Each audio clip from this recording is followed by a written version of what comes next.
네, 안녕하세요. 반갑습니다. 메가공무원 한국사 고아름입니다. 자, 이번 시험 보느라 정말 수고 많으셨습니다. 자, 이제부터 제가 차근차근 하나씩 문제를 모두 보도록 할 텐데 이번 강의를 보는 분들은 아마도 이번 시험을 바로 치렀거나 아니면 앞으로 치르게 될 분들일 거예요. 그죠? 자, 그래서 제가 전체 문제가 우리 교재, 우리 특히 판사판, 우리가 늘 가지고 다니는 게 판사판 서브노트잖아요. 그러니까 여기에 어디 있는지를 모두 알려드릴 거고요. 자, 그리고 앞으로 공부할 분이라고 한다면 어디를 어떻게 접근하면 되는가를 말씀드릴 거고, 자, 또 하나는 이미 보신 분들이라고 한다면요, 내가 어디를 어떻게 고쳐나가면 되는가, 이런 부분들에 대해서도 설명을 드리도록 하겠습니다. 자, 그러면 간단하게 총평 한번 하고 들어가 볼게요. 우선 이번 시험은요, 방심한 자에게 경각심을 불러일으키는 시험이었어요. 자, 사실 이번 시험 자체가 난이도가 높은 건 아니에요. 이 정도는 나와줘야 됩니다. 자, 그런데 선택지가 중간중간에 조금 헷갈리는 게 들어가서 사실 답을 도출하는 거는 어렵지 않은데 문제 풀다가 중간에 자기를 의심하게 만드는, 자, 그런 시험이었어요. 사실 1번부터 갑자기 황조가가 나왔죠. 되게 1번에서는 선사 파트가 나오게 되는데 1번에 갑자기 선사 파트가 아닌 게 나왔기 때문에 일단 멘탈을 훅 한번 건드리고, 자, 그런 다음에 문제들을 배치하는데 선택지가 중간중간 어색한 데다가, 그리고 이제 이번에 시험에서 아주 특징적인 게 뭐냐면 옳은 것을 모두 고르는 문제가 많았어요. 그러니까 되게 옳은 것을 모두 고르는 것은 공무원 시험에서 아주 전형적인 건 아니었는데 되게 옳은 건 2개만 고르는 경우가 많았잖아요. 근데 이걸 다 고르라고 하니까 이것 때문에 갈팡질팡하다가 결국은 오답을 도출하게 되는 경우가 생기게 된 거죠.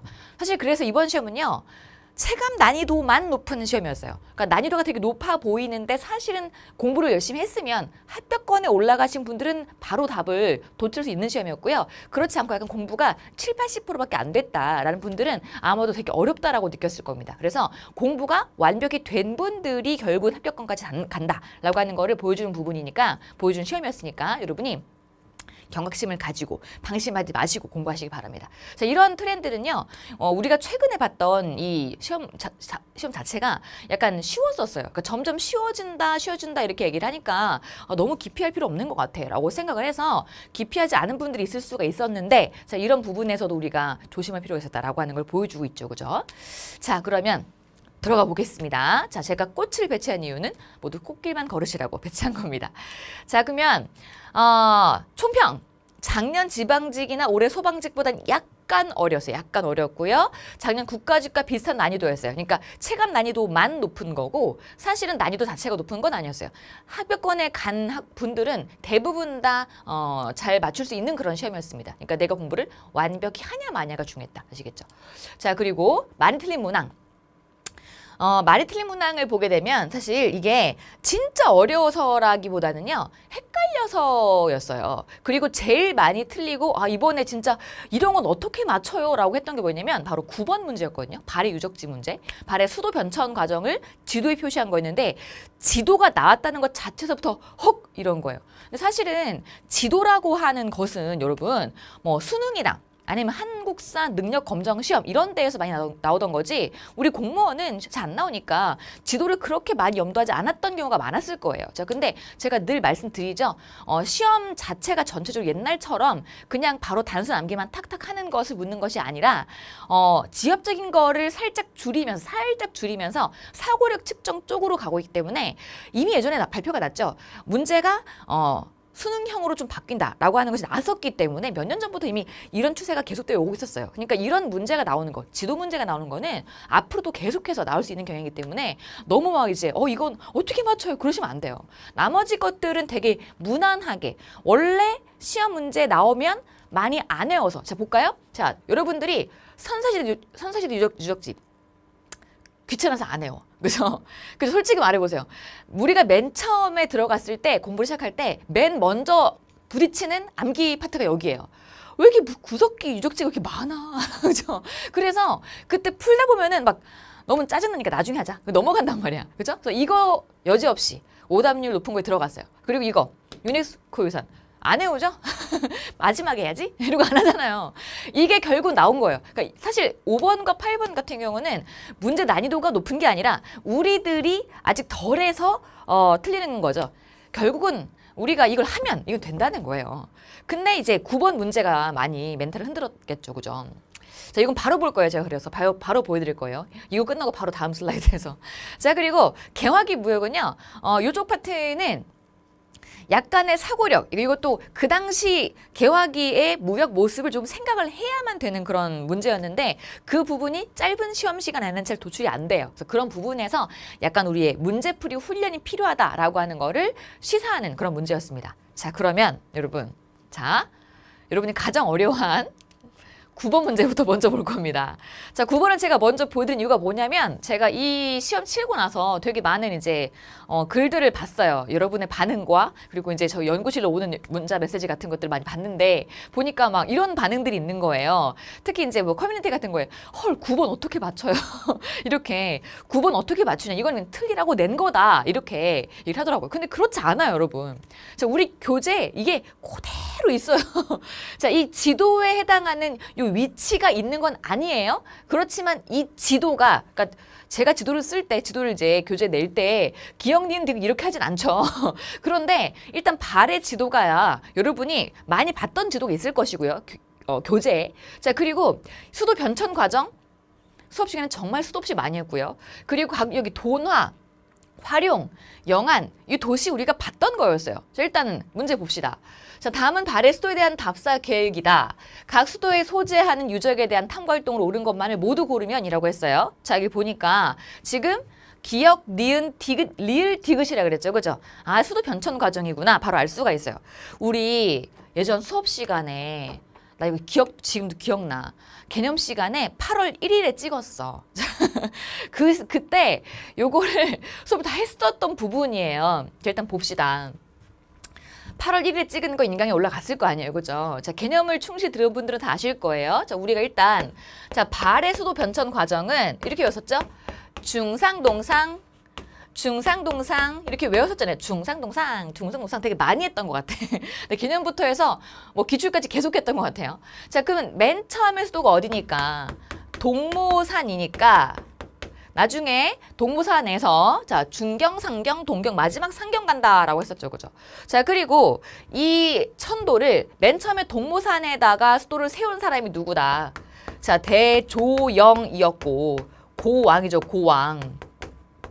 그리고 중상동상에서 중상동 여기까지 여기 요 천도를 이끈 게 바로 누구다? 문왕이다. 문왕. 제가 심지어 어디까지 건드렸냐면 우리 기출 문제 넘어서 나중에 실전 동영 모의고사 풀 때는요. 요 중경으로 천도한 사람이 본래 되게 문왕이라고 많이 알고 있는데 무왕이라고 하는 이야기들도 이제 나오고 있어요. 그러니까 어느 의견 중에 하나 이것까지 말했어요. 그래서 사실 거기까지 개념 시간에 말하는 건 좀 무리라서 이걸 우리 동영 모의고사 시간에 말했었는데 여하튼 같이 들은 분은 알 거예요. 그죠? 자, 여기서 중상동상에서 중상동, 그러니까 동모산서 중경으로 여기서 상경으로 다시 동경으로 간 게 이게 문왕이고 그 다음에 마지막 상경에 정착한 것이 성왕이다 라고 했었죠. 그죠? 자, 그리고 이 문왕의 딸내미들이 누구예요? 자, 일단 언니가 누구? 정혜공주고 둘째가 정효 공주죠. 그죠? 그러면서 우리가 되게 많이 했었잖아요. 정혜공주면은 고구려 양식이다. 그다음에 정효공주면은 당나라 양식이다. 이렇게 했었죠. 그죠? 자, 그러면 요게 지금 나왔단 말이야. 그러면 아, 지금 이게 발해 천도구나. 자, 그리고 발해 천도를 어느 왕이 이끌어는 걸 알고 있으면 사실 금방 풀릴 수 있는 문제였는데 어디서 많이 걸렸냐면 자, 좀 크게 내가 확대시켰어요. 저기서 자, 돈화, 활용, 영안, 훈춘이란 곳이 정확히 어딘지를 잘 모르겠던 거였던 거야. 말이 좀 이상하네. 여튼 그러면 자, 일단은 변천과정 보니까 중상, 동상에서 화살표가 움직이는 걸 그렇게 따줘야 그래야 이게 매칭이 되죠. 그죠? 천도 과정을. 아, 그럼 이건 돈화는 어디겠구나. 하도 했던 거니까 중상, 동상 하도 했던 거니까 중상, 동상 한 거잖아. 그치? 그니까 여기는 어디야? 여기는 동모산이지. 그죠? 그 다음에 여기가 중, 상, 동, 상이네. 그죠? 중, 상, 동, 상. 맞죠? 그죠? 몇 번 하는 거야? 그죠? 그러면, 자, 중경, 상경, 상경, 동경, 다시 상경. 이렇게 하는 거죠. 그죠? 자, 이렇게 해서, 자, 돈화. 자, 볼게요. 우리가, 자, 여기다 메모하면 함수가 있습니다. 동모산이 어디야? 돈화인 거고, 그 다음에 중경이 화룡인 거고, 그다음에 상경이 영안인 거고, 동경이 훈춘인 거고, 상경이니까 영안인 거지. 아마 여기까지는 개념을 조금만 했으면 다 서브노트를 안 외워도, 판사판 안 외워도 이건 유추했을 수 있을 거예요. 바로. 그러니까 이거는 개념을 들은 사람은 금방 여기까지는 유추를 할 거예요. 자, 그러면 볼게요. 요게 자, 나 8월 1일 날 수업할 때 그때 이거 그대로 했어요. 쌤은 수업할 때 원래 음향도 띄우는데 음향은 지금 번잡소리니까 삭제를 하고, 자, 슉 다 채웠죠, 그죠? 자, 이거 그대로 띄워도 그냥 바로 복사해서 가져온 거예요. 자, 정해공주 묘가 어디 있어? 돈화현에 육정상 부에서 출토가 됐고 문왕 둘째 공주래요, 그죠? 그 다음에 정효공주묘가 어디 있어요? 자, 화룡현에 용두산에 있다잖아요, 그죠? 자, 그러니까 자, 돈화현이 정해공주묘고, 그다음에 화룡현이 정효공주묘인 거예요. 자, 그러면 여기 돈화현에 돈화현에 누구 공주묘가 있구나. 여기 쓸게요. 여기 정해공주의 묘가 있구나, 그죠? 묘. 문왕의 딸들이 둘인데 요거 하나 여기 있구나, 그죠? 그 다음에 또 자, 여기서 화룡형 용두산. 용두산까지 줬죠. 정효공주 묘가 어디다고? 화룡현 용두산까지 줬어요. 자, 화룡현 여기 있다고. 이거 좀 지울게요, 여기다가. 자, 여기. 자, 정효공주 묘.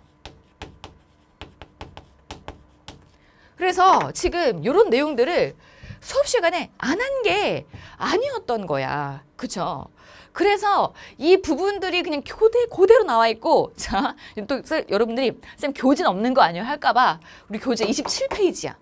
27페이지. 여기 있잖아. 그러니까 선생님이 수업을 할 때요, 되게 어떤 식으로 하냐면, 여러분들이 이 판사한판, 그러니까 다른 선생님들은 이제 뭐 서브노트, 혹은 합격노트, 뭐 필기노트 이렇게 얘기하시잖아요. 저는 판사한판이라고 해요. 그러니까 제가 판서에 딱 띄워요. 칠판에 띄우는 거죠. 제가 원래 다 쓰면서 했던 거였어요, 원래는. 근데 이거를 쓰면서 하다 보니까 너무 오래 걸리는 거예요. 그리고 심지어 제가 쓰면서 하다 보니까는 이런 부분들이 여러분들이 같이 책을 보고 있는데 이 책을 볼 때는 쌤이 어디 쓰시는 거지? 를 이제 찾다가 시간이 가는 경우도 있고요. 집중력이 다 좋은 것이 아니기 때문에 제가 수업을 하고 있으면요, 어느 부분만 말하고 있잖아요. 근데 집중이 조금 흐트러지면 쌤이 어디 말하는 거지? 같은 페이지 안에서 헷갈린단 말이에요. 그런 걸 다 보고 나서 그러면 차라리 책에 있는 걸 거의 그대로 띄우는 게 낫겠다라고 해서 이걸 또 그냥 띄우면 잘 안 보이잖아요, 그죠? 그래서 이걸 일부러 이렇게 바꿔서 수업을 했던 거예요. 중요한 내용만 다 빈칸 채워가지고. 자, 요렇게 이제 아까 방금 요 내용이 그렇게 나왔던 거죠, 그죠? 자, 그러면 이 교재 요 내용을 그대로 제가 보여주면서 수업을 했던 건데, 여기서 보세요. 자, 다시 한번 정해공주묘가 어디 있다? 돈화현이고요. 정효공주묘가 화룡현 용두산에서 출토가 되었다까지 됐잖아요, 그죠? 자, 그러면은 자, 답이 이거죠, 그죠? 자, 볼게요. 자, 기억. 정효공주의 무덤을 찾아서 벽화에 그려진 인물의 복식을 탐구한다라고 했습니다. 자, 정효공주 묘가 기억에 있나요?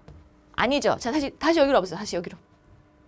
여기로 와보세요. 자, 보면은 기억, 니은, 디귿, 리을, 이거 다시 디귿이죠, 그죠? 다시 디귿이죠, 이렇게. 그쵸? 이렇게 되는 거잖아요. 그러면 자, 기억이 어디예요? 여기는 돈화니까 여기는 정해공주 묘가 있는 곳이에요. 그럼 돼요, 안 돼요? 안 되잖아요. 그죠? 자, 니은에 용두산 고분군을 찾아서, 용두산 고분군 어디 있어요? 여기 있네, 그죠? 니은, 그죠? 아까 방금 봤던 거죠? 화룡현 용두산 그랬잖아요. 아까 방금 우리 다 했던 거잖아. 개념 책에서도, 그리고 우리 판서에서도. 그래서 벽돌 무덤 특징을 탐구한다. 그쵸? 맞죠? 정효공주 묘가 벽돌 무덤이었어요. 자, 그래서 이건 맞아요. 그 다음에 디귿은 사실 이런 도시 몰라도 제일 먼저 옳은 거구나 라고 해서 1번과 2번을 디귿이 맞다는 걸로 날렸어야 돼요. 사실 여기에서 디귿이 옳은 걸 못 찾았잖아? 그러면 공부를 안 한 거야. 그러니까 덜 했어요. 여러분이 쌤 전 했는데요 라는 분이 있을 것 같아서 했지만 여기는 기본적 부분은 그걸 아직 못한 거지. 아직 덜 한 거예요. 여러분, 여기서 당의 장안성을 그대로 본따서 만들어진 성이 바로 요거예요. 여기 상경성. 그러니까 원래 발의 수도가 천도를 많이 했지만 결과적으로 상경에 정착을 하기 때문에 요 상경성, 그러니까 상경성이죠. 요 상경성이 당나라의 장안성을 그대로 본따서 나왔어요. 자, 그 증거가 왜? 이 상경성이 주작대로라고 해서 얘가 말을 꼬였어요. 주작대로라고 해서 대로라고 해서 이 주작대로라고 하는 아주 큰 길이 뻥 뚫려 있고요. 아주 계획적으로 구획된 도시가 바로 성경성이었죠, 그죠? 요게 왜 그렇게 깔끔하게 예쁘게 잘 나온 거였냐면 그 도시가 본래 당나라 장안성이 그런 형태를 취한 거를 따라해서 그랬던 거였어요. 당나라 장안성이 계획적이었거든요.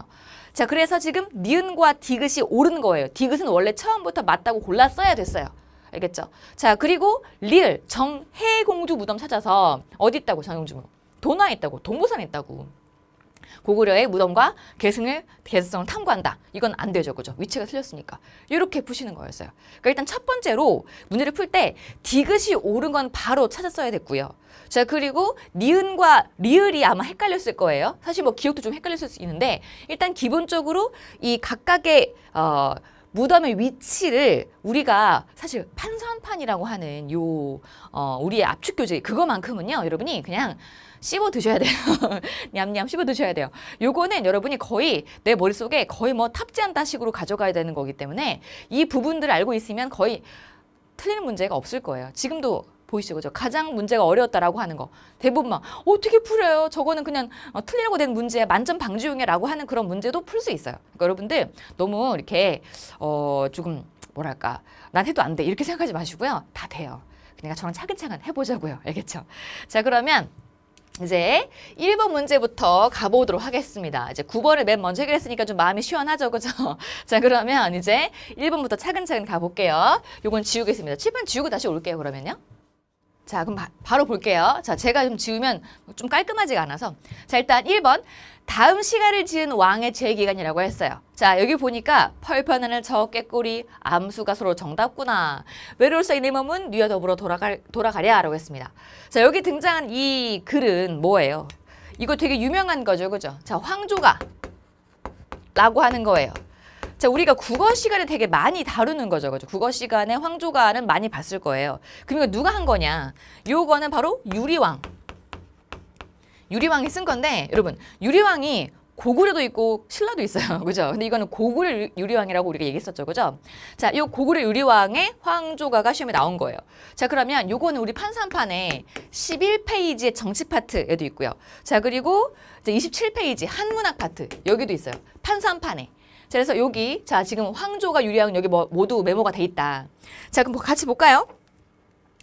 자, 진대법을 시행했다. 진대법 시행인 누구예요? 요거는 고국천왕, 그죠? 안 되고. 낙랑군을 축출했다. 이거는 미천왕이죠, 그죠?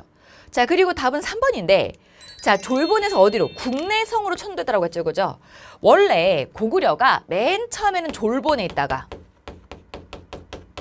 그 앞에 있는 국내성을 옮겨요.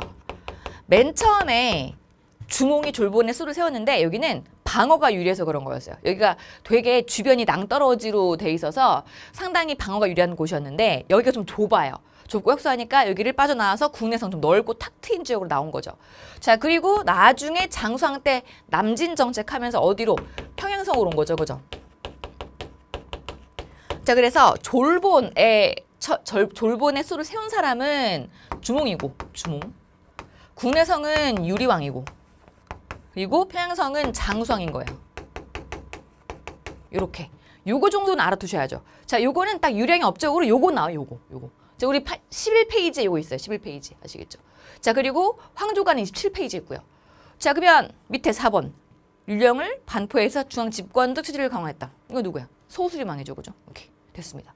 자, 그러면 1번 문제는 사실 여러분이 황조가가 어떤 시인지를 몰랐을 경우 많이 틀렸을 거예요. 그래서 이거는 사실 역사적인 것이 어려웠다기보다 국어가 부족한 경우, 문학이 부족한 경우에 좀 걸렸을 수 있어서 그게 좀 안타까워요.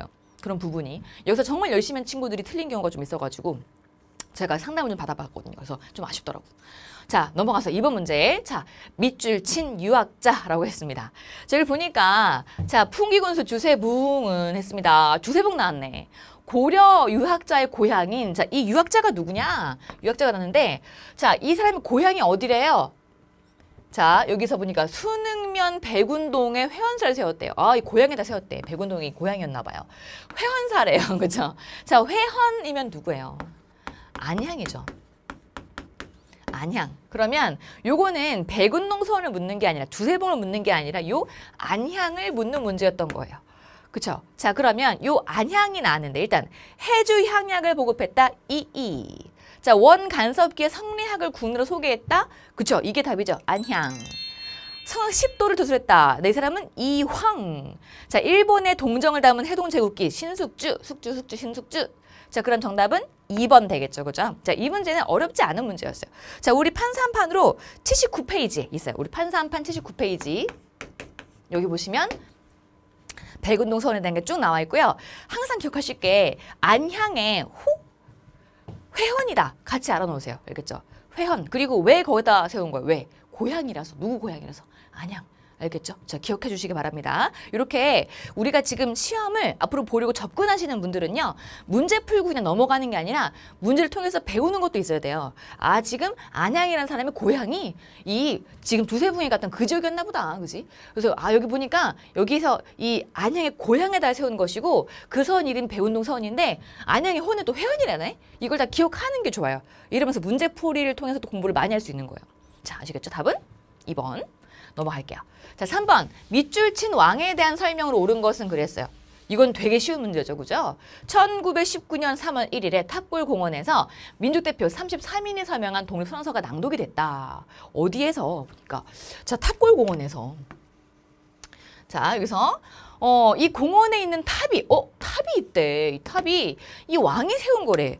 아, 보니까 이 왕이 세운 것으로 경천사 10층 석탑 영향을 받았다고 돼 있어요. 아, 경천사 10층 석탑 영향을 받은 거라고 했으니까 이거 뭐겠다.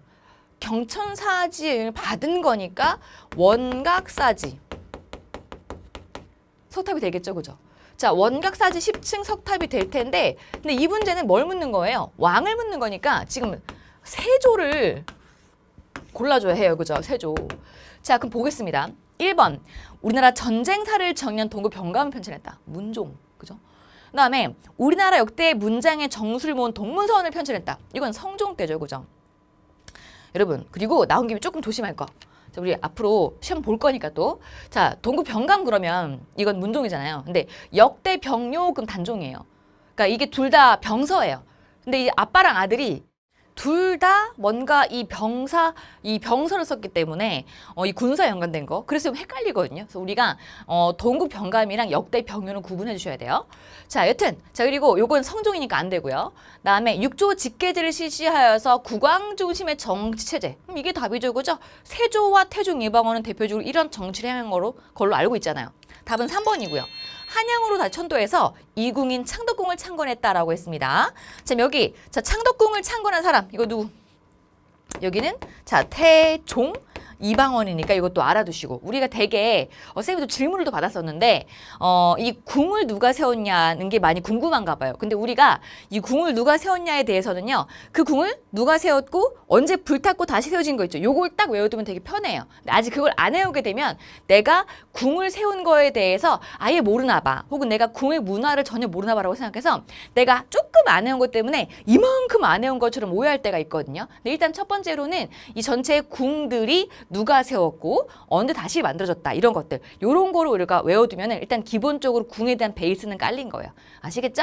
여튼 정답은 3번 이렇게 나왔습니다. 자, 그러면 이제 또 한 번 문제를 통해서 한번 공부를 해볼게요. 여기 보니까 자, 지금 탑골 공원에서 민족대표 33인이 서명한 선서가 발표가 된 건 알아요. 그죠? 근데 이 공원에 이 탑이 있구나. 이건 처음 알았을걸요, 아마? 그런 분들이 많단 말이에요. 자, 지금 원각사지 석탑이 이 탑골공원에 있는 것이었구나. 이것도 같이 알고 있으면 되겠죠, 그죠? 자, 이렇게 문제를 통해서 공부해 나가시기 바랍니다.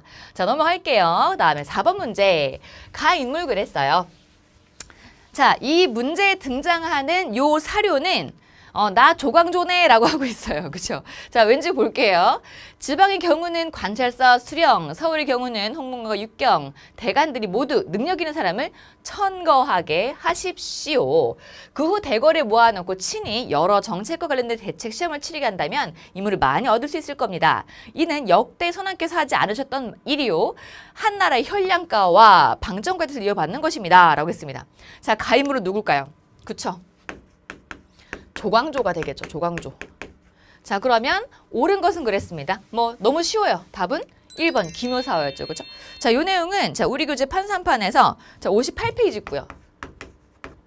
그리고 아까 방금 우리가 3번 문제를 안 쓰고 넘어갔는데 자, 이 3번 문제에 등장하는 세조에 대한 얘기라던가 이런 부분들은 원각사지 등등등은요.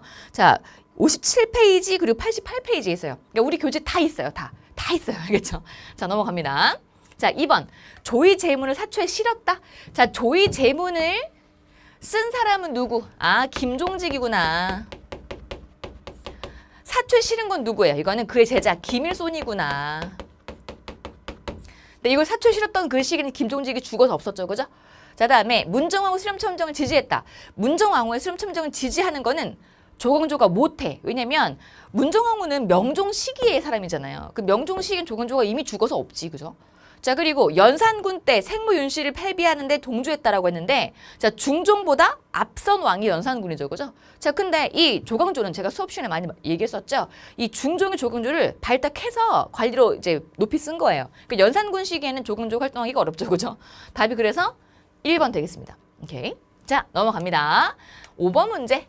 자, 이 문제도 역시 문제가 좀 난이도가 있다고 느껴졌을 거예요. 왜냐면은 이 부분은 외운 분은 아, 되게 쉽네 했을 거고요. 안 외운 분 망했어 아마 그랬을 거예요. 왜냐면은 이쪽은 잘 외우지 않는 경우가 많아요. 그러니까 귀찮은 거야.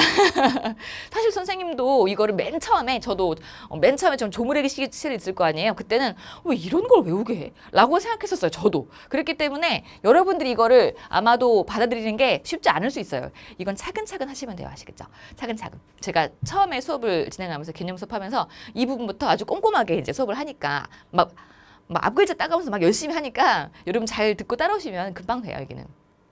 자, 볼게요. 자, 기역에서 양양 오산유적 던문이톡이라 그랬어요. 자, 이것도 자, 던문이톡이면은 신석기 시대의 유적지겠죠. 그죠? 맞아요.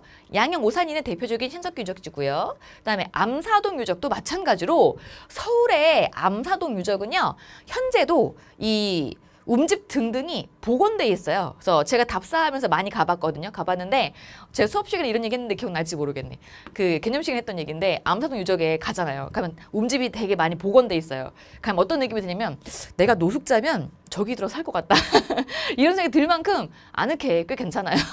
여튼 간에 자, 둘 다 신석 유적이 맞아요. 자, 근데 공주 석장리 유적. 여긴 여러분 이게 나올 수 없지. 왜냐면 여기는 자, 구석기 시대 유적이니까요.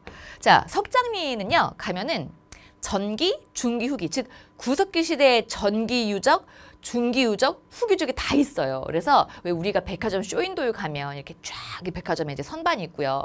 막 이제 물건들이 막 이렇게 있잖아요. 그런 것처럼 이제 공주 석장리 가가지고 땅을 판 단면을 보게 되면은요. 맨 위에는 이제 구석기 시대 후기 유물이 나오고요. 밑으로 점점 갈수록 구석기 전기 유물이 나와요. 그래서 되게 멋있어요. 여기는. 그래서 이 공주 석장 유적 같은 경우는 여러분이 기억하실 때도 아, 여기는 구석기 유적이구나. 기억하셔야 돼요. 알겠죠? 그럼 공주 석장이 어떤 곳이었던 거야? 구석기 때는 되게 살기 좋았던 얘기라는 거지. 그렇죠? 내려갈게요. 자, 리을 부산 동삼동 유적. 여기는 조개 껍데기 무덤이 발견되었던 패총이라고 하는 게 발견됐던 신석기 유적이죠. 근데 아슐리안형 주먹도끼가 발견된 여기는 어디였어? 여기는 석장리였죠. 석장리. 미안합니다. 여기는 석장리가 아니고 여기는 자, 여기 있는 거죠. 그죠? 여기 있는 거고. 여기 지역은 우리가 아슐리안형 주먹도끼라고 하는 것이 양면 핵석기. 양면 핵석기.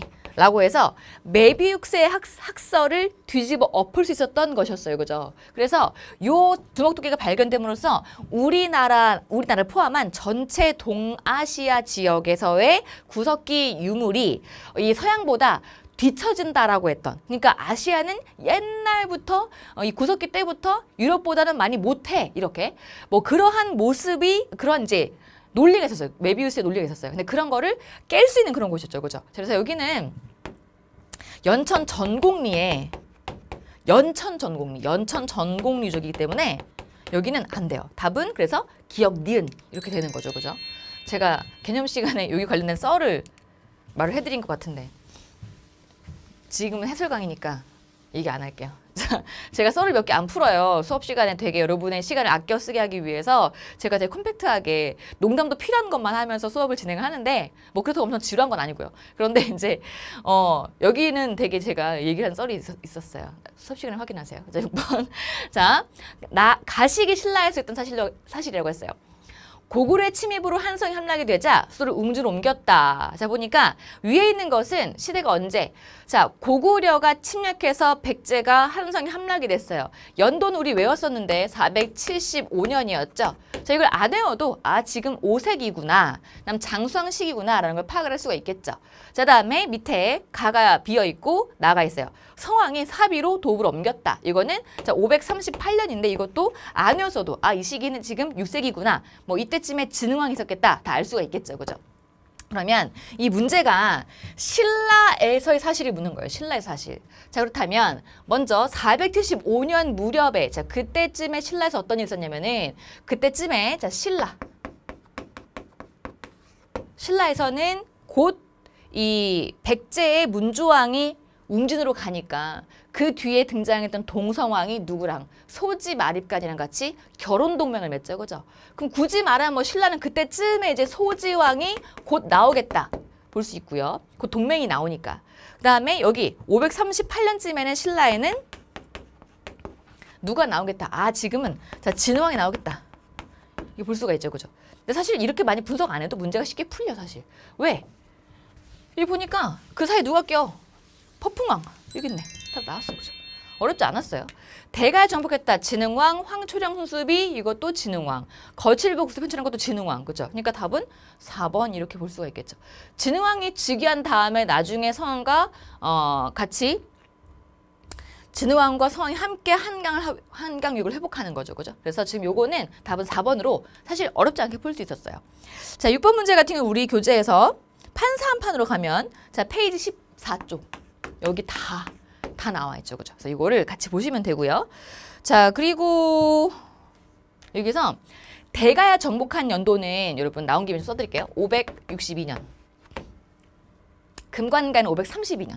그 다음에 여기서 황초령 순수비는 568년. 이고요. 거칠부 국사편차는요. 이게 545년이에요. 그러니까 이걸 우리가 조금 조심할 필요가 있는 게 제가 이걸 왜 말씀드리냐면 여기서 대부분 전성기를 맞이하면 그때 역사책을 쓴다고 생각해. 그러니까 뭔가 이렇게 대가도 정복을 하고, 그죠?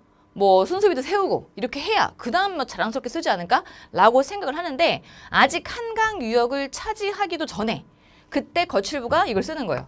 그래서 지금은 시대가 어때요? 한강 유역을 먹기 전이에요. 그래서 이 부분 조심하시기 바랍니다. 시기 이건 앞으로 우리가 문제 풀 때 조심할 점 알겠죠? 자, 넘어갑니다. 7번. 시기별 대외 교류에 대한 설명으로 옳지 않은 것은 그랬어요. 그래서 제가 지금 막 설명하면서 여러분한테 5번 문제도 페이지 들려야 되는데 제가 안 알려드렸죠? 5번은 6페이지랑 8페이지에 있어요. 아시겠죠? 자, 제가 나중에 공지사항에 올려드려야 되겠네요. 자, 7번. 시기별 대외 교류에 대한 설명으로 옳지 않은 것은 그랬어요. 요거는 시기별 대외 교류인 거니까 무역에 대한 파트죠. 그죠? 자, 백제. 노르사치 계가 일본의 불경과 불상을 전했다. 자, 여러분 백제는요 대개 자기네 힘이 강할 때 일본의 문화를 전해주고 싶어 해요. 그래서 대부분 백제가 근초고왕 때 그 시기에 유학을 일본에 전파해 주어서 왕인 아지키 같은 학자가 갔고요. 그리고 6세기에는 이제 백제가 불교를 수용했단 말이죠. 이미 근초고왕이 죽은 다음 침류왕 때부터 불교가 들어왔었기 때문에 6세기 성왕 시기에는 불교가 이미 백제에 들어와 있는 시기였어요. 근데 그 6세기가 어떤 시기예요? 성왕이 막 중흥을 이끌려고 하는 시기죠. 그때 일본에다가 르사치계를 보내서 자 불성과 불교 전해주면서 그들의 문화의 발전에 도움을 주게 됩니다. 이 도움은 나중에 일본의 아스카 문화의 성장까지 이어지게 돼요. 자, 그래서 이거는 6세기. 자, 그다음에 통일신라 장보고가 청해진을 설치했다. 9세기예요. 흥덕왕 시기에 만들어뒀던 거죠. 맞고요. 신라 하대죠. 자, 고려 예성왕하고 병난도. 자, 고려에 예성왕하고 병난도가 있는 거는 워낙 우리가 많이 알고 있는 사실이죠. 그죠? 이건 뭐 세기까지 뭐 얘기 안 해도 어쨌든 지금 시기 매칭을 하면 되는 문제니까 이건 다 옳은 설명이에요. 다 맞아요. 근데 4번에 명과의 교류에서 중간 개시랑 후시가 전개되었다? 요거 아니죠. 자, 우리 교재에서 요거는 77페이지. 여기 보세요. 보시면 대명교육이랑 대청교육이 나와 있어요. 그 대청교육에서 자, 대청교육에서 개시랑 후시가 있는 거예요. 자, 여러분, 자, 이 개시랑 후시는요, 기본적으로 적어 놓으세요. 요건 기본적으로 자, 국경무역이에요. 국경에서 하는 거. 자, 이거는 여러분 앞으로 공부를 해야 되니까 또 제가 설명드릴게요. 명나라와의 교육은요, 국경무역 형태를 잘 띠지 않아요. 왜냐면 우리가 명한테 조공을 바치러 간단 말이야. 막 짐을 다 싸도 가서 바쳐요. 바치면 명나라가 우리한테 받은 그런 조공 물품 보고서 아, 오늘아 수고했다 해 이러면서 각종 물건도 싸줘요. 이렇게 무역을 많이 했단 말이에요. 그래서 우리가 국경선 만나는 게 많지 않았어요. 근데 이 개시나 후시라고 하는 건 되게 국경 무역을 말하는 건데, 개시가 대부분 나라에서 허용한 공무역이고요. 그다음에 후시는 이 개시를 하러 갔던 역관들이 있을 거 아니에요. 그러니까 원래 관리들이 이제 말을 못 할 거 아니야. 저 나라 말을 못 하잖아. 그러면 누가 쫓아가요? 번역, 통역이 쫓아가죠. 같이 가가지고 그 옆 동네에서 열기도 하는, 그러니까 사무역이에요. 공식적으로 허가받은 건 아니지만 되게 번창했었죠. 자, 이건 사무역이에요. 대국경에서 이루어져요. 근데 이건 왜 나오게 된 거냐면, 되게 자, 청은 만주족, 유목민족이죠, 그죠? 자, 그들은 원래 넓은 초원지대에 살아요. 말, 소를 끌고 다니면 살죠, 그죠? 그럼 농사 지어 못 져? 못 져요. 그럼 그들이 비타민 어떻게 얻지? 탄수화물은 못 얻어, 그죠? 오로지 우리가 얻을 수 있는 건 뭐야? 그 사람들은 단백질, 지방, 그죠? 동물의 가죽 이런 거밖에 못 얻잖아요. 그러니까 그 사람들이 살고자 하면은 무조건 농경 지역의 국경까지 가서 교육을 해야 돼. 이게 원래 유목민족의 무역의 특징이에요. 그러니까 이런 것이 전통이 되어서 나중에는 이런 게 나오는 거야. 그래서 조선과 청 사이의 무역은 이렇게 개시 후시가 대표적이라고. 그래서 이거는 그냥 단순히 명나라나 뭐 청나라의 무역을 구분 지을 게 아니라 그 상대 민족의 습성을 생각하면 금방 기억할 수 있는 거였어요. 정답 그래서 뿅 이렇게. 자, 넘어갑니다. 자, 8번 문제 볼게요. 자, 우리나라 세계유산과 세계 기록유산에 대한 설명으로 옳은 걸 골라봐라 그랬습니다. 자, 우리가 또 어려워하는 유네스코 또 나왔던 거예요. 그렇죠? 이 문제가 또 되게 여러분들이 힘들게 했던 게 뭐냐면, 옳은 거를 모두 고르래. 원래 안 그랬는데 이렇게 모두 고르라고 해서 이게 상당히 여러분들의 멘탈을 흔들었었어요.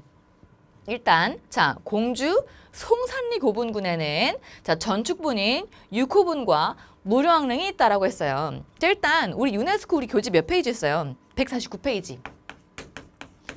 여기 다 있죠, 그죠? 일단 우리가 요거는 송산리. 자, 송산리 고분군 어디 있어요? 공주요. 우리 기념식을 한 거예요. 그다음에 능산리 고분군 어디 있어요? 부여요, 그죠? 그럼 무령왕 언제 사람이에요? 여기. 이 사람은 웅진 시대니까 공주죠, 그죠? 무령 여기 있어요, 무령왕은. 무령왕은 요 시대 사람이에요. 그럼 무덤도 이쪽에 있겠죠, 그죠?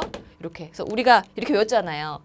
공주가 먼저고 나중에 부여예요 했으니까 순서 외울 때 우리 쏭능, 수능 이렇게 외웠었잖아요. 쏭능, 수능. 이렇게 해서 지금 무령왕릉은 여기 있어. 공주에. 맞아요. 송산리에. 요 맞아요. 많이 외웠죠, 그죠? 니은에 양산 통도사는 금강계단 불설탑이 남아있는 삼보사찰이다. 맞죠? 자, 여기는 경남지방, 경남 양산에 있는 통도사. 여기에 금강계단 불설탑. 자, 요게 이제 밝은 이게 있고, 이게 유네스코 유산이에요. 자, 요거 곧 쌤이 지도 보여드릴 거예요. 내려가서 남한산성은 병자호란 때 인조가 피난한 산성이다. 맞죠? 그죠? 이건 다 알고 있지 않아요? 남한산성에 대해서. 자, 제가 수업 시간에 특히 마지막 모의고사 풀 때 유네스코 무조건 외우라고. 이게 자꾸 나오는데 안 외운 분들 너무 많다고 했었어요. 사실 제가 어디까지 외우라고 했었냐면, 대부분 유네스코는 몇 년에 등재가 됐나까지 나올 수 있기 때문에 연도까지 외우는 게 좋다고 했었어요. 그죠? 꼼꼼하게 암기하셔야 돼요. 자, 근데 리을에서 승정원 일기는 역대 왕의 훌륭한 왕의 언행을 실록에서 뽑아 만든 사설이다. 자, 여러분. 역대 왕의 훌륭한 왕의 언행을 뽑아 만든 거다. 여러분, 이거는 뭐예요? 국조보감이죠. 세종대왕님이 실록을 보고 싶었던 거야. 그래가지고 대신들에게 내가 좀 실록이 궁금하다, 보고 싶다 이렇게 얘기를 한 거예요. 근데 그 당시는 국초기 때문에 실록이 편찬되고 그것의 그 질서, 그것의 원칙이 세워진 지 얼마 안 됐을 때니까 세종대왕도 사실 원래 그런 분은 아니시지만 그죠? 조금 이제 그 원칙이 오래된 게 아니다 보니까 자기도 보고 싶었을 거란 말이에요. 그래서 이걸 보고 싶어서 막 자꾸 신하들을 닥달하니까 대신들이 어떻게 했냐면 전하께서 그렇게 이 서당의 좋은 업적을 보고 싶어서 저희한테 이 실록을 보여달라고 하시는 거라면 저희가 그 선왕의 좋은 업적만 골라가지고 요거를 써드리겠습니다 라고 해서 그 실록에 있는 역대 왕의 훌륭한 업적만 딱 뽑아다가 이거를 이제 드린 거예요. 보시라고. 이렇게 해서 국조보감은 이래서 나온 거예요. 이게 아니지. 승정원 이게 아니죠. 그죠? 오케이. 답이 그래서 이렇게 되는 거예요. 자, 근데 이 문제가 여러분을 많이 힘들게 하는 이유가 뭐냐면 선택지에서 옳은 걸 다 고라고 했기 때문에 대부분 기억하고 디귿은 알아요. 자, 그런데 여기 중간에 보니까는 기억, 디귿이 있는 걸 다 골라보다 보니까 어떻게 해서 니은이 걸려가지고 아마 니은을 많이 못 외웠을 거예요. 그래서 리을은 대부분 많이 외우는데 니은을 많이 못 외웠었는데 그래도 보니까 다 옳은 걸 고르라고 했는데 기억 디귿이 맞아. 그럼 고를 수 있겠다 해서 답이 나왔던 거죠. 그래서 이게 사실 이 문제가 조금 더 어렵게 나왔으면 오답률 베스트가 될 수도 있었는데 그래도 선택지 구성에서 조금 더 여러분에게 유리했던 그런 문제였어요. 자, 그럼 볼게요. 자, 우리 교재 149페이지 이렇게 나와 있어요. 요건 지금 제 일부분만 찍은 건데 전체 교재 A4 용지에 중간에 이런 게 있어서 위치가 다 찍혀 있어요. 그리고 이게 이렇게 설명이 나와 있는 거예요. 그래서 보시면 여기에 자, 요쪽에 통도사 유적이 산사 유적이죠. 그죠? 산사 유적이 이렇게 있다. 다 표시가 돼 있어요. 그래서 이런 것들도 우리가 보면서 어느 위치에 뭐가 있는가 보시면 유리하겠죠. 그죠? 자, 그러면 8번 됐습니다. 자, 그리고 아까 9번 아까 봤었죠. 그죠? 이제 10번 갈 거예요. 10번. 자, 다음 자료가 작성된 시계사의 모습으로 옳은 것은 그랬어요. 자, 문제를 보니까 이것이 작성된 시기를 묻고 있는 거죠. 그죠? 석교를 행하는 것은 수신의 근본이요. 유교행하는 것은 이국 근원입니다. 수신은 내생의 자요. 이국은 금일의 유무로. 자, 금일은 지극히 가깝고. 자, 금일. 그러니까 우리가 현재 사는 세상. 요즘, 내일 뭐 이런 것들. 이런 거 가깝고 내생. 우리가 죽은 다음은 먼 거다. 자, 그러니까 가까운 걸 버리고 먼 걸 구하는 건 잘못된 게 아니겠습니까? 라고 하는 거죠. 그죠? 여러분 이게 뭐죠? 최승로의 다 아시죠? 시무 28조죠. 그죠? 그러니까 어떤 걸 강조한 거예요? 유교 정치를 강조한 거예요. 자, 이 문제는 자, 시기를 묻는 거니까 지금 이거는 고려의 성종 시기를 고르면 되는구나. 이건 최승로가 아니고 성종 시기 요거. 그죠? 성종 시기. 자, 볼게요. 양경과 12목의 상평청. 이게 답이죠. 균여가 등장하면 광종. 곡자 가면 칠제, 이거는 이해종. 전지어 시주 지급하는 경정전식과, 이거 마지막 전식과니까 문종 되겠죠. 그죠? 자, 그러면 답은 1번 되셨고요. 사실 고려왕은 너무 자주 나오는 거라 거의 빠지지 않고 나와서 우리가 다 알고 가시는 게 좋습니다. 금방금방 여러분이 풀 수 있을 거예요.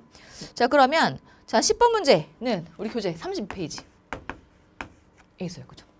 성종에 대한 거 다 나와 있죠. 넘어갑니다. 11번. 이승만 정부의 경제 정책으로 옳지 않은 것은 그랬어요. 이승만 정부잖아요. 그죠, 여러분? 이런 거 좀 인간적으로 좀 풀자. 이승만 정부인데 일제경제개발 계획을 추진한 거는 아니지. 자, 이거는 만든 것이 장면정부, 실행하는 것이 박정희 군정 시기부터. 그죠, 답은? 4번. 자, 이것도 그냥 페이지 써드릴게요. 다 맞추는 게 맞지만, 자, 이게 140페이지. 그러니까 다 있어. 자, 그러면 한미 원조협정. 자, 우리나라가 경제가 그때는 너무 상황이 좋지 않았죠. 그래서 이것 때문에 한미 원조협정 플러스로 우리가 6.25 전쟁 때문에 더 어렵다 보니까 이런 것이 강화되었었고, 그다음에 집가중권 발행했다. 이거는 이승만 정부 시기의 재헌국회가 단행하는 것이죠. 맞고요. 재분재당 면방직의 300산업은 이승만 정부 시기 대표적인 경제정책이에요. 정답은 4번 되겠습니다. 넘어가서 다음 12번. 중일전쟁 이후에 조선 총독부가 시행한 민족 말살 정책이 아닌 것은 그랬어요. 여기 보니까 자, 아침마다 궁성 요배를 강요하였다. 자, 여러분 중일전쟁이라고 하는 것이 터진 게 언제예요?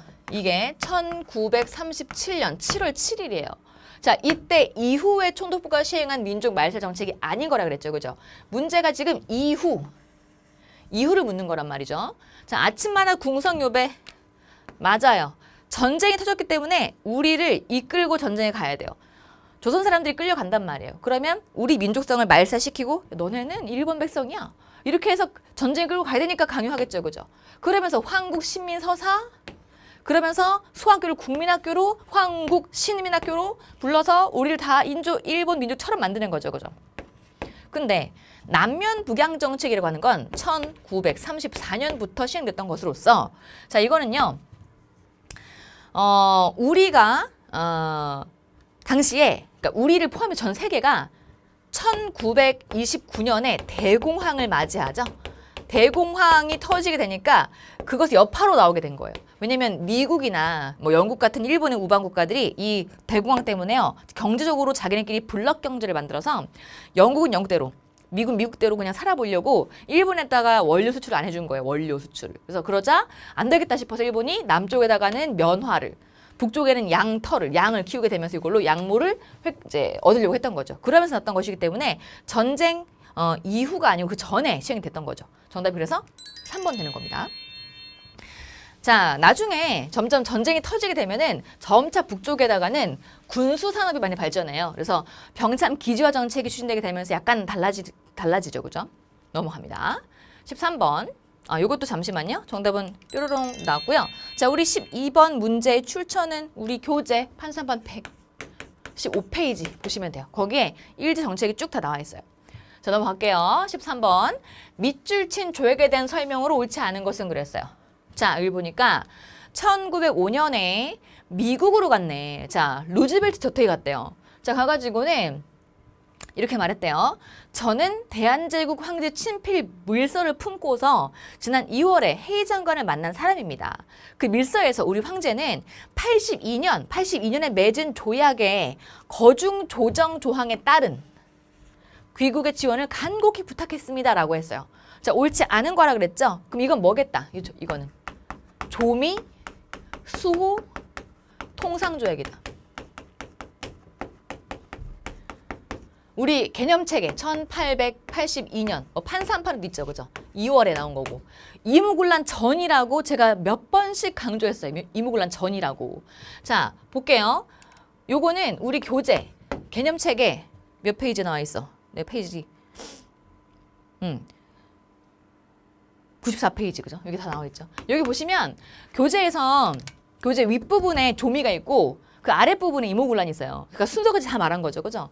자, 옳지 않은 걸 했죠? 이모군란 계기가 될 수 없지. 이모군란을 계기로 써? 아니라니까. 이게 더 나중이에요. 자, 영사재판권 인정되었다? 네. 치외법권이라고도 하죠. 최국대우 조항 포함됐다? 네, 맞아요. 자, 이 미국이 맺은 최국대우 조항 때문에 나중에 영국, 독일, 이탈리아, 러시아, 프랑스가 전부 다 이거를 따라하게 됩니다. 이것 때문에 우리가 나중에 아간파전 때 최국대우 조항을 가진 여러 열강들 때문에 우리가 탈탈 털려요. 그때 그지가 되죠, 우리가. 열받아. 자, 4번. 자, 조선책령에 영향을 받았다. 조선책령에 받은 건 맞죠, 그죠? 자, 그리고 참고로 하나 더. 조미소 통상조약을 체결하고 나서 그 다음에 보빙사가 가는 거예요. 자, 지금 초시로 보시는 분들, 자, 아직 공부를 완벽히 하지 못하신 분들, 앞으로 시험 보실 분들은 기억하셔야 됩니다. 이거 전에가 이모군란이죠? 그 다음이 이거예요. 그 다음에 나중에 나온 게 보빙사예요. 보빙사라는 사람들이 미국으로 간 사절단인데 조미소 통상조약에서 미국이 우리를 되게 좋게 봐준 거예요. 사실 우리가 이제 그때 미국을 되게 엄청 좋은 나라로 봐서 사실 너무 많이 의지하긴 했지만 어쨌든 당시 우리가 보기에는 일본이 우리를 대하는 것보다 되게 잘해주는 거야. 그래서 보빙사가 미국에 파견됐어요. 대표적으로 누가 갔냐면 민영익. 같이 간 사람이 이제 수행원으로 갔던 유길준 등이 있죠. 여튼 보빙사가 요거 하고 나서 갔다까지 기억해 놓으세요. 자, 그러면 14번 가볼게요. 자, 고려시대 향리에 대한 설명으로 옳은 것만을 골라봐라 그랬습니다. 자, 고려시대의 사회 모습이 나왔습니다. 자, 고려 사회 모습. 자, 47페이지 있어요. 자, 부호장 이하의 향리는 사심간의 감독을 받습니다. 맞죠? 아주 당연한 사실이에요. 자, 원래 향리는 호장과 부호장으로 분류가 될 수 있어요. 그죠? 호장은 좀 강한 세력이고 부호장이 좀 낮아요. 그리고 부호장 이하의 향리는 사심관의 감독을 받죠. 그다음에 상층 향리는 과거로 중앙 간지에 진출할 수 있다. 너무 자주 있던 일이에요. 그죠? 상층 향리가 문벌귀족이 되는 경우는 많이 있던 일이죠. 그 다음에 일부 향리 자제들은 기인으로 선발되어서 개경으로 보내졌다. 여러분이 이거를 쌤, 향리 자제가 기인이 되는 거는 호족들의 자제만 해당하는 거 아니에요? 여러분, 호족이 나중에 뭐가 여러 편제가 되는 거야. 향리가 되는 거잖아. 그러니까 맞아요. 이것도 맞아요. 그다음에 속현의 행정 실무는 향리가 담당했다? 이것도 맞죠. 여러분, 향리가 담당하는 곳이 어디냐? 속현, 향, 부곡, 소 이거예요. 그래서 답은 그죠? 속현을 담당하는 거 향리 맞잖아. 그죠? 이렇게. 정답은 전부 다 맞는 거였어요. 아시겠죠? 자, 넘어갑니다. 자, 15번. 밑줄 친 이 농법에 대한 설명으로 옳은 걸 골라봐라 그랬습니다. 자, 이 문제 보니까 이양법이 나왔어요. 자, 이 농법이 귀중한 이유는 다음과 같다. 하나의 모를 서로 두 땅의 힘으로 하나의 모를 서로 기른다. 그러니까 이거죠. 원래 벽실을 심어요. 모판에다가. 그럼 거기서 이제 이만큼 클 거 아니에요. 요 큰 다음에 다시 또 다른 땅에 옮겨 담아. 그러니까 이제 두 땅의 힘으로 키운다는 거죠. 자, 그리고 예택을 떠나 세액으로 갈 때 뭐 더러운 걸 좀 씻어서 하니까 또 좋다. 이거는 근데 사실 요즘의 농학으로 보자면 그렇게 썩 좋은 건 아니에요. 뼈뿌리가 옮겨지는 것이 막 좋은 건 아니죠. 그죠? 그다음에 벼를 심는 논에 물을 끌어들일 수 있는 하천이나 물을 댈 수 있는 저수지가 꼭 필요하다. 이거 없으면 안 된다. 이거 뭐겠어요? 이양법, 그죠? 모내기라고도 하죠. 그러면 모내기에 대한 설명으로 옳은 것만 골라봐라 그랬어요. 이건 지금 이양법이다. 모내기법이다 이거죠. 그러면 세종 때 편찬된 농사직설에 등장한다. 맞나요? 네, 맞죠, 여러분. 제가 이걸 또 맞다고 하면은 분명히 물어볼 거예요. 쌤, 이양법이라고 하는 거는 원래 조선시대 후기에 전국에 퍼진 거 아닌가요? 그렇죠. 조선시대 후기에 퍼진 건 맞아요. 조선시대 후기에 전국에 퍼진 게 맞아요. 자, 그러나 자, 요 이양법이라고 하는 게 언제부터 있었어요? 고려 후기부터 있었어요. 고려 후기에 일부 남부지방에서부터 했단 말이에요. 근데 이걸 나라가 하지 못하게 막았어. 왜냐면 물이 부족하면 다 죽어버리니까. 그래서 이거는 여기 있어요. 맞아요. 고랑에 작물을 심는다. 여러분, 고랑, 이랑 고랑, 아래가 고랑. 여기 씨를 심는다. 이건 밭에 하는 거예요. 여러분, 노는 물을 찰랑찰랑 채우면 고랑이랑 의미가 없잖아요. 그렇죠? 그래서 이거는 밭농사, 밭. 이건 없애야지. 그다음에 경국대전의 수령 7사 항목에 강조되었다. 자, 여러분, 수령 7사 항목에 강조가 돼서 없어. 왜냐면 이거는 나온 게 성종 때죠. 성종 시기면 조선 전기죠. 그때 막 전국적으로 파견된 수령들에게 전국에다가 이양법을 퍼뜨려라 그러겠어요? 아니지. 그때는 막았잖아요. 하지 말라고. 안 되죠. 직파법보다, 직파는 씨를 그냥 뿌리는 거, 바로 뿌리는 거. 이것보다 풀 뽑는 노동력. 풀 뽑는다고 하는 건 잡초 제거하는 거죠. 우리가 이제 역사책에는 김매기라고 해요. 김매기. 자, 잡초를 제거하는 노동력을 절약할 수 있다. 당연하죠, 그죠? 왜냐면 모내기 하게 되면 완전히 다 갈아엎은 땅에다가 물을 채운 다음에 물을 심는 거니까 잡초를 당연히 제거할 노동력이 적게 들죠. 그리고 이게 이건 경험담인데 답은 이거고요. 이렇게 어릴 때 제가 할머니랑 같이 살았는데 할머니가 저를 어릴 때 키워줘가지고 그 제가 시골에서 컸어요. 하는데 이렇게 직파법으로 씨앗을 심고요. 그리고 같이 다른 그러니까 직법으로 심어요. 그다음 나중에 시간 지나면 그 씨앗이 싹을 틔우고 이렇게 크게 되잖아요. 떡잎이 자라잖아요.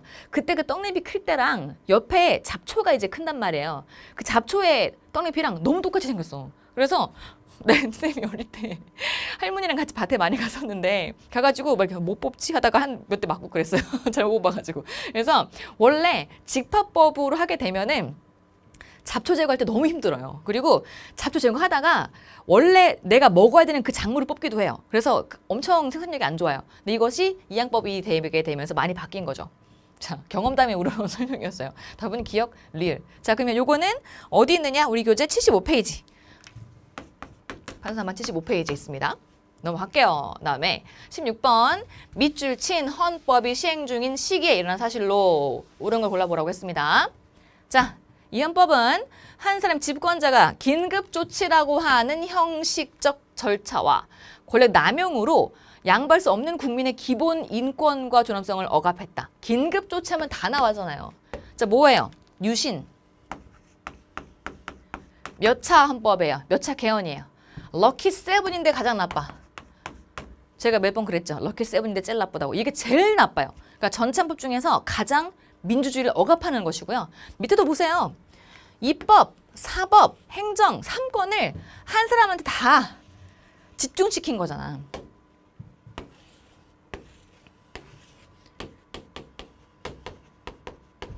이렇게잖아요. 그죠? 근데 대통령이 행정부의 짱이죠. 뭐 굳이 말하면. 그죠? 근데 요 대통령 누가 뽑아? 통일주체 국민회가 뽑아. 그죠? 근데 이걸 내가 만들어준 거야. 서로 같이 뽑겠지. 근데 또 이 통국에서 대통령이 얘기한 입법부의 3분의 1의 수를 임명할 수 있게 할 수 있어요. 그러면 결국은 이 행정부의 최고 집권자가 이쪽까지 신경 쓴다는 얘기죠. 그리고 마음에 안 들어? 그럼 없애버려! 해산시켜 할 수 있어요. 그러니까 이런 식이니까 거의 상권 분립은 없는 거나 마찬가지. 그리고 대통령령으로 법원장 임명하는 거니까. 그죠? 자, 그럼 유신이다. 봅시다. 유신이 시행된 시기에 일어난 사건이라고 했어요. 자, 여기 유신은 언제부터? 1972년 10월 유신이죠. 그죠? 10월부터예요. 자, 이거를 발표하게 된 계기가 뭐냐면은 7.4 남북 공동성명이었어요. 이건 안 돼. 왜냐면 이거는 1972년에 남북 공동성명을 7월 4일에 발표하고요. 그 다음에 요걸 핑계 삼아서 일로 간 거잖아요. 그러니까 이게 안 되죠. 그죠? 그러면 자, 부마민주항쟁. 이게 답이죠. 그죠? 자, 부마민주항쟁은 박정희 대통령의 그 독재가 너무 심해지니까 그때 나왔던 것이고 79년에 나온 것으로서 요게 결국은 박정희 대통령의 이제 11.5 사태 암살로 가게 되는 거지. 자, 그러면 요거는 맞는 거. 답이 1번이고 국민교육 현장은 1968년에 나온 거죠. 안 되고. 그다음에 한일협정 체결을 반대하는 6.3 시위라고 했죠. 6.3 시위는 한일협정 자체가 1965년이에요. 그러니까 그 전이잖아요. 그죠? 안 되죠. 그죠? 1번. 그러면 16번. 이것도 우리 교재 페이지 141페이지 있습니다. 이렇게. 자, 넘어가서 17번. 밑줄친 회의에서 있던 사실은 그랬습니다. 여러분, 여기는 자, 앞으로 공부하시는 분들 요 자료를 잘 알아두세요. 그냥 너구나. 너 국민대표 회의구나. 이거를 알아놓으세요. 사실 분석만 하면 이게 국민대표인 게 보이긴 해요. 근데 우리가 시험장 가면 한국사는 전체 시험 시간을 다 쓰는 과목이 아니라 다른 과목을 풀기 위해서 시간을 벌어주는 과목이 되어야 해요. 그래서 한국사는 효자 과목이 돼야 된다고. 그렇기 때문에 사료를 보고서 그 시험장 가서 분석하려고 하지 마시고 최대한 많은 사료를 보셔야 돼요. 이것 때문에 제가 사료 특강 따로 하는 거거든요. 자, 요거는 우리가 보자마자 너구나 하고 알아야 되는 것 중에 하나예요. 자, 볼게요. 자, 이 본회의는 2천만 민중의 공정한 뜻에 바탕을 둔 국민적 대화합으로 최고 권위를 가지고 국민의 완전한 통일을 공고하며 불러불러 나왔어요. 일단 여러분 아무리 몰라도 하나 힌트. 2천만 민중이라고 했어요. 자, 2천만 전국 국민 2천만인가 봐. 그럼 대략 시기가 언제쯤일까? 일제강점기 때쯤이에요. 요거 알아두세요. 알겠죠? 이렇게 분석하는 것도 실력이에요. 내려가서 그 밑에 자, 광복 대업의 근본 방침을 수립하여. 아직 광복 안 한 거야. 그러니까 광복을 하려고 하는 거지. 그죠? 이거 하려고. 자, 그러면서 독립을 완성하기를 기도하고 이에 선하노라. 본 대표 등은 국민이 위탁한 사명을 받들어서 국민적 단결에 힘쓰며 독립운동에 나아갈 방향을 확립하여라고 했죠. 그죠? 이게 바로 국민대표회의. 몇 년? 1923년에 임시정부의 방향을 가지고 논의했던 그 회의예요. 이때 창조파와 안창호 중심이죠. 미안합니다. 창조파와 즉 신채호 중심이고요. 개조파 안창호 중심에 신채호랑 안창호가 좀 싸웠었죠. 그죠? 그때. 자, 개조파 창조파가 나뉘어서 그거를 말하고 있는 거죠. 그럼 보겠습니다. 자, 대한민국 건국 강령이 상정되었다. 건국 강령이라고 하는 거는 언제? 조소왕의 3균주를 바탕으로 한 1941년 발표. 안 되죠. 그죠? 자, 박은식이 선출된 건 1925년인데 자, 국민대표회의에서 결국은 이게 결렬되다 보니까 나중에 이승만이 탄핵이 돼요. 그리고 나서 선출되는 거예요. 그러니까 여기에서 결정한 게 아니라고요. 왜? 이거는 결론이 안 났어. 그냥 무산돼 버렸어요. 거의 결론이 안 났죠. 그러니까 이거는 이거의 결정사항이 아닌 겁니다. 민족유일당 운동 차원에서 조선혁명당 참가했다. 조선혁명당은 1935년 그죠? 안 돼요. 임시정부를 대체할 새로운 조직을 만들자. 새 조직을 만들자가 뭐였어요? 창조파겠지. 답이 그래서 4번인 거죠. 자, 그러면 정답은 4번. 요걸 말한 게 누구다? 신채호다. 이렇게 인식하시면 되시고 17번에서 요 내용은 자, 우리 교재 125페이지. 거기에 선생님이 제가 임시정부를요. 그래프로 쫙 매우 보기 좋게 해놨어. 그러니까 이거는 꼭 보시고 사료하고도 친해지세요. 자, 우리가 한국에서 잘하는 법, 사료 많이 알기. 이거 되게 중요해요. 알겠죠? 자, 18번. 다음 법령에 따라 시행된 사업에 대한 설명으로 옳은 것은 그랬어요. 이건 너무 쉬워. 이거는. 자, 토지조사에 대한 얘기죠. 토지를 소유한 자는 총독이 정한 기간 내에 주소, 성명, 어쩌고저쩌고를 신고하래요. 그죠? 자, 이거는 여러분이 자, 토지를 신고하라고 하는 이야기니까 이게 지금 자, 1912년부터 등장한 토지 조사 사업이구나 알 수 있겠죠. 그죠?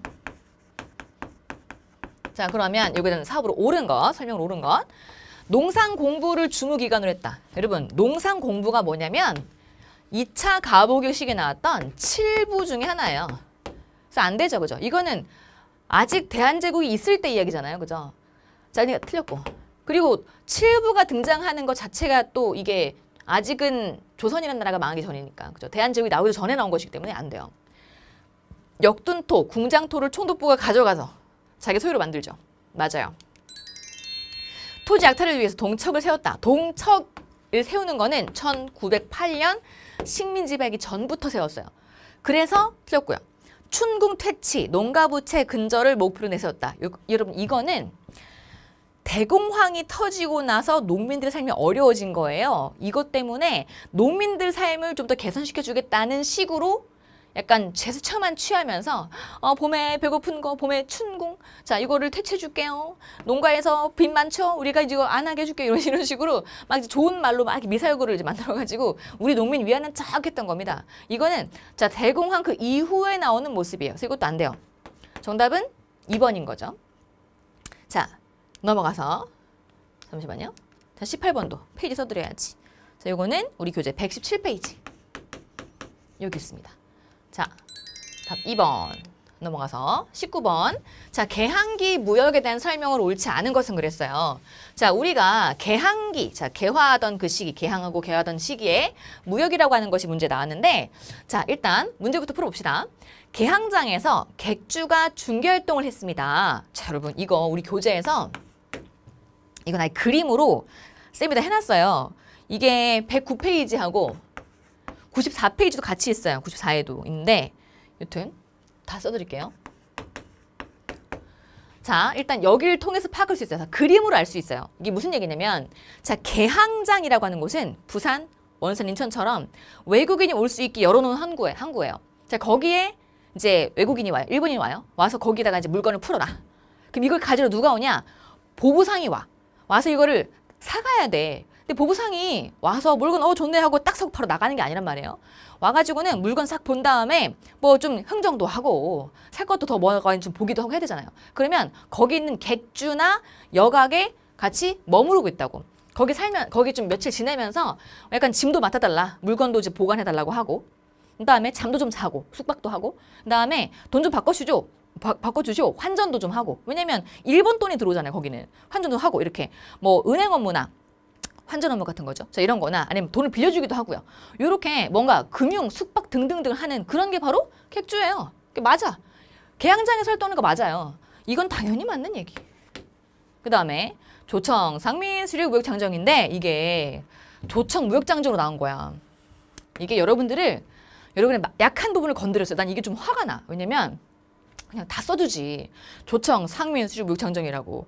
되게 이렇게 나오잖아요. 그러면 내가 뭐 안 해온 게 나았나 봐 라고 생각한단 말이에요. 우리가 기본적으로 공부할 때 좀 마음이 겸허하기 때문에 우리가 모른다고 생각해요. 내가 안 배운 건가 하면서 막 오해하다가 이제 여러분이 실수를 할 수 있단 말이에요. 되게 좀 화가 났어요. 여튼 간에 자, 천국에서의 수입액이 일본을 앞질렀다라고 했는데요. 자, 이거는 틀렸어요. 이게 답이에요. 자, 여러분 기억하세요. 자, 수업 시간도 한 얘기인데요. 이 그래프로도 표현될 수 있는데요. 조청 상민 수륙 무역 장정이라고 하는 거는 내지 통상. 이거 자체가 원래 내지 통상이 가능하게 된 무역 장정이에요. 이게 무슨 얘기냐? 원래 우리가 청하고 어떻게 교육했지? 아까 앞에 문제 봤죠? 개시 후시, 국경에서 무역을 한다거나 국경에서만 하는 무역을 해. 아니면 조공책봉 무역도 했었어요. 그러니까 우리가 청나라에다가 막 짐 가져가서 무역하는 거야. 그거 아니면 사실 청상인이 막 혼자 개인적으로 와가지고 막 물건 사고 팔고 하는 거는 국가적으로 허락을 안 했단 말이에요. 근데 이거를 허락을 한 거예요. 즉 근대적 형태의 무역을 허락을 이제야 막 해준 거야. 이제야. 근데 우리는 이미 그 전에 1876년 얘는 지금 1882년이고 1876년 예로부터 6년 전에 이미 일본이 강화도 조약을 시작해서 개항장에서 무역을 하는 중이에요. 그럼 우리나라와 다른 나라의 그 무역에서 무역 수입액 비중은 일본이 압도적으로 높았어요. 근데 이거를 청나라가 야금야금 먹어가기 시작하는 거죠. 일본이 너무 우리 조선에서 경제적으로 좀 힘이 강하니까 요거에 대해서 중국이요. 이걸 좀 청나라가 이거 쫓아오려고 이제 드디어 들어온 거예요. 그러면 당신은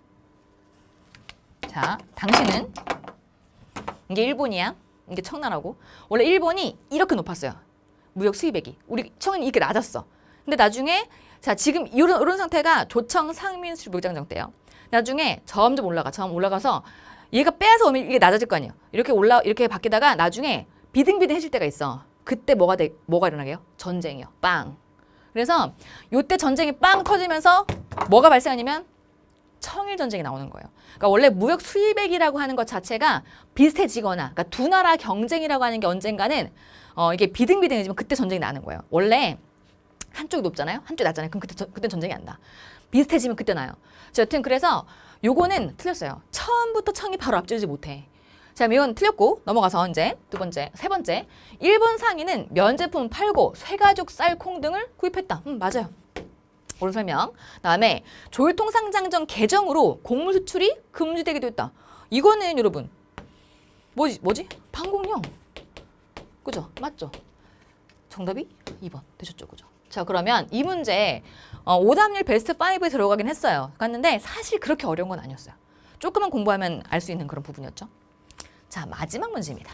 밑줄 친 그에 대한 설명으로 옳은 것은 그랬어요. 자, 군역에 뽑힌 장정에게 군포를 거두었는데 그때 패단이 많았다. 근데 사족들, 양반들 말하는 거죠. 얘네가 막 한가하게 놀면서 뭐 신역이 없었대. 포 안 냈단 얘기야. 자, 그러나 유속에 끌려 이기지 못하다가 갑되는 초에 그가 강력히 나서가지고 귀천이 동일하게 장정 한 사람마다 세납전 이민을 바치겠다. 그래서 이걸 동포전이라고 해요. 동포전. 자, 동포전이 뭐다? 바로 호포제를 이르는 말이에요. 호포제. 자, 그럼 그는 누구다? 흥선대원군이 되겠죠. 그죠? 그러면 요거는 우리 교재 어디 있어? 자, 93페이지. 여기 있어요. 자, 봅시다.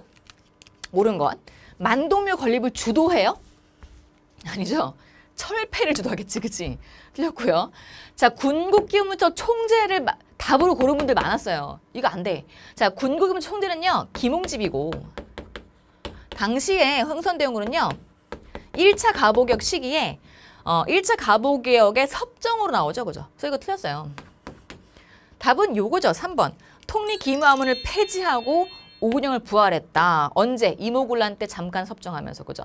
재집권하면서. 정답은 3번이고. 탕평정치를 정리한 만기호람 썼다. 자, 여러분 이건 언제식이에요? 탕평정치가 나오는 거는 지금 절대 이 흥선대원 시기 될 수가 없어요. 일단 흥선대원 시기는 뭐한 시기? 뭘 했었냐면 사색 등용을 하죠. 그죠? 물론 이것도 뭔가 여러 가지 당파를 같이 한꺼번에 아니죠. 여러 당파를 이제 신경 쓰지 않고 모두 쓴다라고 하는 것이긴 한데 이걸 탕평이라고 하진 않아요. 그죠? 자, 그러면 정답은 이렇게 3번 나왔습니다. 여러분, 자, 지금 보니까 전체적으로 문제가 어땠어요? 풀어보니까는. 문제가 어려울 뻔 했는데 결국은 답이 나와요. 그러니까 선택지가 옳은 거 다 고르라고 해서 어떡하지 싶었는데 아는 거 좀 맞춰보니까 답이 나오는 거야. 이런 식으로. 그러니까 체감 난이도만 높았던 시험이긴 했습니다. 그렇지만 우리가 공부를 안 하면 이런 거에 걸려요. 그러니까 우리가 좀 더 꼼꼼한 공부가 좀 필요하고요. 자, 제가 다 써드린 것처럼 판서 한 판을 계속 외우시고 씹어 드세요. 그러면 완전 맞습니다. 자, 그러면 여러분 수고 많으셨고요. 자, 이제 그 다음 시험 남았죠, 우리. 그 다음 이제 지방직 시험은요, 우리가 제대로 붙어서 이제 딱 하시고 이제 어깨 펴고 꽃길만 가기 바랍니다. 자, 수고 많았습니다. 감사합니다.